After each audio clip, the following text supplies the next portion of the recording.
Para a gente entender toda essa situação que permeia o nosso cenário no que diz respeito à administração penitenciária no Brasil, e mais especificamente a de Amazonas, que se mostrou muito falha, eu vou conversar agora com o jurista Walter Mairovich, que vai comentar tudo o que nós falamos até agora, inclusive a entrevista com o secretário. Doutor Walter, um prazer recebê-lo.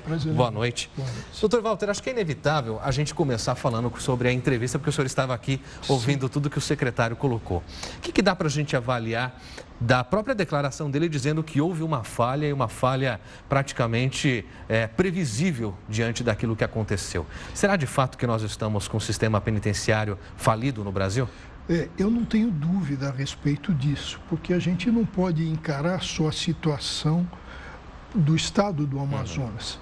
Vamos pensar para o telespectador raciocinar junto com a gente. Qual é o objetivo da pena? Evidentemente, tem o lado de punição, mas também tem o lado da ressocialização. E por que isso? Porque aqui no Brasil nós não temos pena de prisão perpétua. Exato.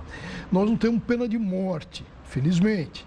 E não temos pena, ou melhor, a pena, o cumprimento da pena, não pode ultrapassar a 30 anos.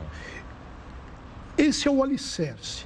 Agora, qual o resultado disso? Nós temos uma volta ao crime, uma reincidência superior a 80%. Então a gente vai pensar, bom, então o sistema não ressocializa. Mas e se a gente olhar o sistema, tem alguma coisa empregada, algum método, alguma política posta em prática, objetivando ressocializar? Quer dizer, algum tipo de ensino aos presos, algum tipo de trabalho. Isso é muito raro no Brasil, né? Isso acho que no quase Brasil inexistente. É quase inexistente. Agora, veja bem, e aquele que sai desse presídio, por exemplo, que cumpre um dado objetivo, só ele cumpre um sexto da pena, ele vai para um semiaberto. Se no semiaberto não tiver vaga, ele impetra um habeas corpus e vai para o aberto. Exatamente. Só que no Brasil não tem prisão albergue domiciliar, que seria um sistema aberto. Então ele vai para quê? Para a rua. Para a casa dele. Então, percebe que não é simples uma análise e a gente focar só no estado do Amazonas. Sim, sem dúvida. O secretário falou, e falou muito bem, olha, agora não é hora de críticas.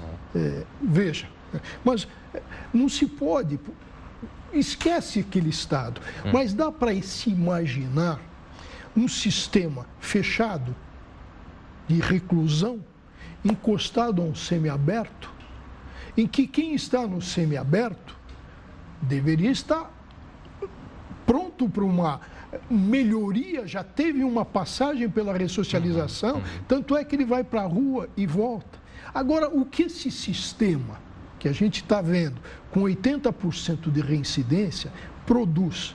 Eu perguntaria, e o telespectador vai pensar nisso, aquele que passou pelo sistema, que não conseguiu a vaga no semiaberto e foi para casa direto, quer dizer, nem no semiaberto ele passou. Exato. Quem é que dá emprego para essa pessoa? É aí que está o problema, né? Então, e se ele é de uma facção criminosa, com essa facilidade, com esse trânsito rápido, ele vai voltar para onde? Para a facção criminosa, que precisa sempre de gente. Aliás, doutor Walter, me chamou a atenção nas palavras do secretário, e até é bom o senhor colocar isso em pauta de novo, que esse motim foi, então, de certa forma, organizado por aqueles que faziam parte do regime semiaberto ou de alguma outra facilidade que tenha no possível aberto, que aí está na rua mesmo se articulando para isso. Quer dizer, a falha, então, está detectada. O problema é como tratar essa falha, né? Sim, e veja, quem está no semiaberto e participou tem a regressão. Então, vai voltar para o fechado. Agora, veja, e não é só o problema do Amazonas, eu vejo o secretário que luta, como se vê, falou em humanização, mas vamos a um ponto básico. Como num presídio as facções não são separadas? Exato. A partir do momento que há um desequilíbrio de forças, é evidente que vai ter a guerra. Veja que as regras mínimas da ONU sobre trato penitenciário diz o seguinte: numa cela, ela seria ótimo se fosse individual, mas quando não pode individual, tem que ter 3, porque se deixar 2, um vai dominar o outro. Agora, num presídio maior, quando há um desequilíbrio de forças entre facções, desculpe a expressão, está na cara que vai acontecer isso. E se a gente olhar a raiz do problema, que o secretário bem colocou, que é o problema da droga, que ali nós estamos num ponto em que todo mundo fala, olha, Colômbia, Peru, tem a fronteira Brasil, a tríplice Brasil, Colômbia e Peru, que é uma entrada de drogas. E que é sabido do governo federal, é sabido do governo estadual. Mais do que sabido a vários governos. Agora, mas veja um ponto, como é que Peru, Colômbia e até a Bolívia, que também produz, como é que elas têm a matéria-prima, elas têm a folha da coca. A folha da coca, num passe de mágica, não é transformada em cloridrato de cocaína. A necessidade de insumos químicos. A Bolívia não tem insumo químico para fazer um palito de fósforo. A Colômbia, idem, e o Peru, idem. A maior indústria química da América Latina está no Brasil. Exatamente. Agora, quem controla os insumos? Sem insumo não tem cloridrato. Agora, quem controla a movimentação financeira naquelas regiões de fronteira, nas cidades? Crime organizado precisa de cidade. Crime organizado não entra na floresta para floresta. Ele precisa de rodovia, precisa de banco e tal. Quem é que controla isso? Ninguém. E é um problema transnacional. A família do Norte não coloca droga em nenhum lugar da Europa. Desde a Convenção da ONU do ano 2000, foi dito em todos os países presentes que o crime organizado atua em rede, basta se plugar. Então, a família do Norte se pluga a uma rede que tem condições de jogar droga, não só na Europa, mas em toda a parte do mundo. Agora, desplugar é uma tarefa do Estado.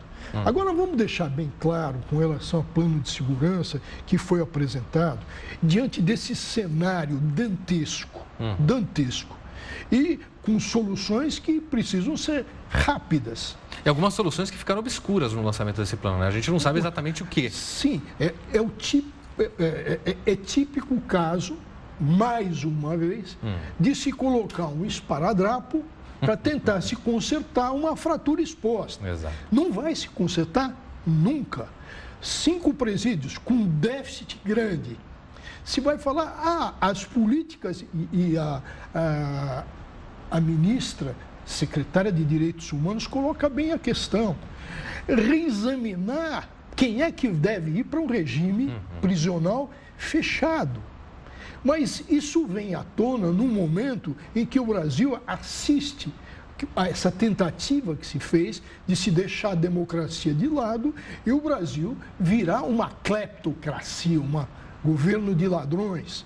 Então, qual é a importância? O que representa uma organização criminosa, Família do Norte? Vamos fazer a comparação com uma Odebrecht? Pois é. Então, nós temos que analisar, temos que fazer uma nova política e não vir com esparadrapo. Então, uma reforma geral nesse aspecto. Exatamente, né, uma reforma geral. E, usado o bom senso, como colocou a ministra de Direitos Humanos, usado o bom senso, está na hora do quê? Os presídios estão lotados de pequenos traficantes. Agora, pequeno traficante... Evidente que o telespectador vai, mas é perigosíssimo, vai vender para o meu filho. Sim, mas um pequeno traficante, tendo um tratamento diferenciado e acompanhado, será que ele precisaria ficar na cadeia? A Itália trabalhou com isso, com superlotação de presídios, com o problema do pequeno traficante. Deram uma solução boa. Então, nós precisamos analisar e não vir com achismos. O ministro da Justiça disse que não vamos levar a Manaus, tal, não vai mais entrar com celular. Mas só agora, Pois é. Há quanto tempo se discute isso, né? E o problema local que existe, porque a operadora já se tem a notícia que se ela colocar um bloqueador lá, o bairro todo vai ficar sem sinal. Agora, como tratar com todas essas questões? Veja, eu participo de encontros internacionais e às vezes tem momentos de desconcentração, de brincadeiras. Já me foi perguntado, é verdade que no Brasil tem celular? Veja, na terra de máfia, estou falando da Itália, exato, de 'Ndrangheta, de Camorra, de Cosa Nostra, nunca houve uma ocorrência de celular. Agora, se a gente olhar o nível dos agentes penitenciários, será que nós não precisamos preparar esse pessoal? E se a gente olhar também nisso, o Brasil não tem código penitenciário, precisa. O Brasil não tem polícia penitenciária e precisa. São várias coisas, são problemas enormes. E eu fico um pouco irritado quando alguém vem com esparadrapo diante de uma fratura exposta.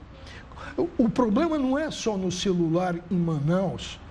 Está até errada a arquitetura. Não estou nem falando do panótipo do Bentham, que séculos atrás identificou a arquitetura do presídio ideal. Mas está na cara que não pode um fechado ficar com semiaberto, com contatos diretos.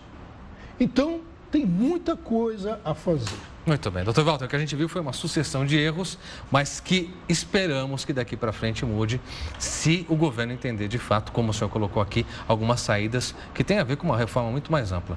Bom, infelizmente, por enquanto, nos cabe só analisar o que está sendo feito e sonhar com essa reforma. De qualquer forma, eu agradeço ao senhor por trazer para a gente essas brilhantes colocações e espero contar novamente com a sua brilhante visão a respeito disso. Quem sabe para vir comentar no futuro que houve algum avanço. Pelo menos é com isso que a gente vai sonhar, né? Sim, sem dúvida. Obrigado mais uma vez, doutor Walter.